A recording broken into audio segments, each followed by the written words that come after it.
What if the final villain wasn't just strong, but literally built the country from the shadows for centuries? Father wasn't born human. He began as the dwarf in the flask, a sentient mass of knowledge pulled from beyond the gate of truth by the alchemists of Xerxes. He had no body, no identity, just intelligence and ambition, and he hated his limitations. So he tricked the king of Xerxes. Using a nationwide transmutation circle, he sacrificed an entire civilization in a single night. Hundreds of thousands of souls were compressed into a philosopher's stone split between himself and Hohenheim. From that moment forward, Father became nearly untouchable. He could perform alchemy without transmutation circles, manipulate tectonic scale energy, instantly regenerate from total destruction, create and control all 7 homunculi, reshape matter at will, shut down alchemy across a master's by cutting off its energy source. During the promised day, he activated a nationwide transmutation circle centuries in the making, sacrificing the entire population of Amistras to absorb God itself. For a brief moment, he became a perfect being. His body radiated star-like energy. He created miniature suns in his hands. Reality itself bent around him. So how did he lose? The souls inside his philosopher's stone, the very ones he enslaved, rebelled. His borrowed divinity became unstable.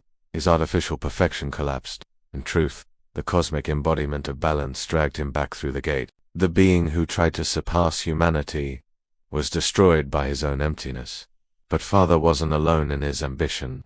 He created pieces of himself, fragments of sin, each carrying a part of his philosophy.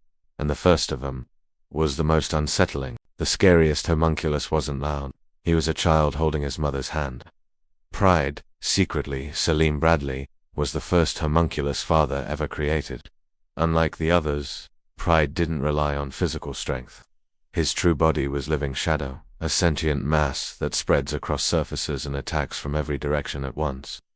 His abilities include extending shadow tendrils sharp enough to slice stone and metal, attacking from blind spots simultaneously, expanding across entire rooms in darkness, using shadows to sense movement and presence, consuming other beings to absorb their philosopher's stone power. In total darkness, he is nearly invincible. During the promised day, Pride trapped Edward and Al in a forest battlefield, overwhelming them from every angle. He even consumed gluttony to gain access to enhanced regeneration and tracking abilities. But Pride's weakness lied, and his fragile human container.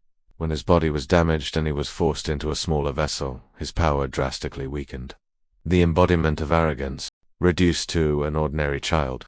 Yet while Pride ruled the shadows, there was another who ruled the battlefield itself. Not through immortality, not through tricks, but through absolute combat mastery. Imagine being the only homunculus without regeneration, and still being the most lethal duelist alive. Wrath, also known as King Bradley, was not created like the others. He was human, chosen as a child and injected with a philosopher's stone. All other candidates died. He survived, but only one soul remained dominant, meaning he could not regenerate. If he lost an arm, it stayed gone. If he was stabbed, he bled. But what he gained was the ultimate eye. This ability allowed him to see the precise flow of battle, predict attack trajectories, identify weaknesses instantly, react faster than almost any opponent. He cut down tanks with swords, dodged point-blank gunfire, defeated greed in seconds, fought Scar and multiple soldiers simultaneously while severely injured, and even when mortally wounded, he continued fighting calmly. Wrath didn't die begging. He died acknowledging that humans, flawed and temporary, still have worth. That's what makes him terrifying. He was the closest homunculus to humanity, and the most dangerous because of it. But not every homunculus rejected humanity. One of them desired it more than anything. And that desire made him different. Greed didn't want power. He wanted ownership. His ultimate shield allowed him to rearrange the carbon structure of his body into diamond-hard armor.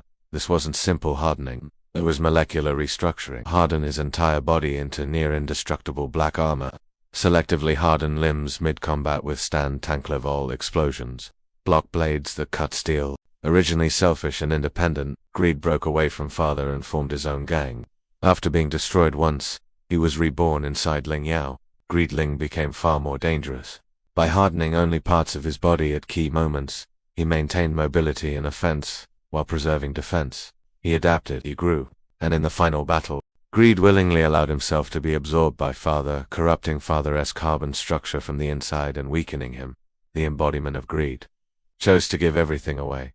But greed isn't the most dangerous sin. Sometimes it's envy. Envy weaponized identity itself.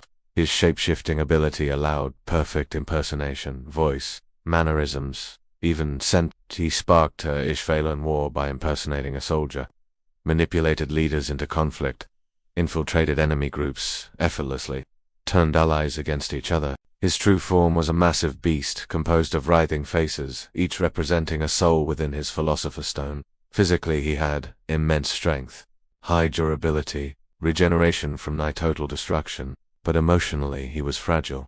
Roy Mustang burned him repeatedly with precise flame alchemy, targeting the philosopher's stone core, over and over. Each incineration reduced envy further, until he shrank into a tiny parasitic form. When exposed and pitied for his jealousy of humans, he crushed his own stone in humiliation. Envy didn't lose to strength, he lost to self-hatred. And if envy burns from the inside, sloth barely burns at all. Sloth looked lazy, but he may have had the most raw physical power of all. Sloth dug a nationwide underground tunnel system by hand, the very circle used for Father's transmutation.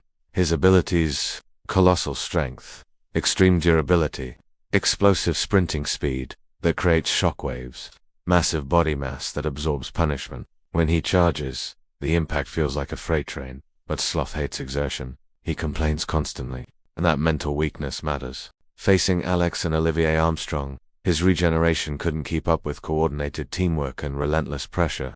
He wasn't outmatched in strength, he was outlasted. But brute force isn't always the deadliest weapon. Sometimes precision is. Lust embodied precision, killing. Her ultimate spear extended her fingers into razor-thin blades that could pierce reinforced steel, stab through walls, impale multiple targets instantly, strike from mid-range with deadly accuracy. She combined this with manipulation and intelligence, but against Roy Mustang, she was trapped. Mustang incinerated her repeatedly, targeting her stone's energy supply. She regenerated, again, and again, and again, until there was nothing left. Even immortality has limits, and sometimes immortality is flawed from the very beginning. Gluttony was a failed experiment. Inside him was an incomplete gate of truth, a twisted void dimension. He could devour anything, trap victims in a pocket dimension, track targets by scent across miles, regenerate from massive injuries. But he lacked control. He was emotionally unstable, dependent, and when pride needed more power, he was consumed a devourer. In Fullmetal Alchemist Brotherhood, the homunculi weren't just villains. They were humanity's flaws amplified by immortality. Father sought perfection and proved emptiness. Pride ruled shadows but feared exposure. Wrath was mortal and therefore meaningful. Greed desired everything and discovered loyalty. Envy hated humanity because he wanted to be human. Sloth had strength but no drive. Lust had beauty but no endurance. Gluttony consumed endlessly but was incomplete. Power alone didn't define them, their flaws did. And that's why, even among monsters, humanity won.